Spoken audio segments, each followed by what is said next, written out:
మతం మారిన వాళ్ళకి ఎస్సీ రిజర్వేషన్ వర్తించదు.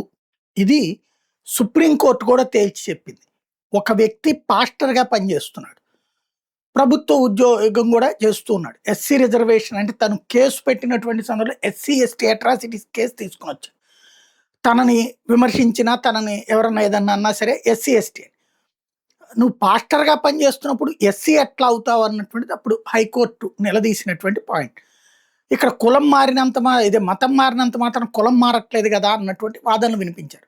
బట్ హిందూ, బౌద్ధ, జైన మతాలలో వాళ్ళకి సంబంధించినంత వరకు హిందువుల నుంచి బౌద్ధంలోకో, జైనంలోకో మారితే రిజర్వేషన్ వర్తించుతుంది. కంటిన్యూ అవుతుంది.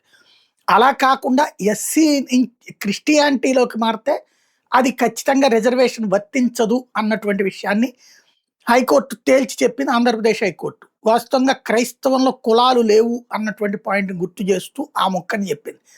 అయితే దాన్ని సవాల్ చేస్తూ సుప్రీంకోర్టుకి వెళ్తే సుప్రీంకోర్టు కూడా ఆంధ్రప్రదేశ్ హైకోర్టు వాదనని సమర్థించింది.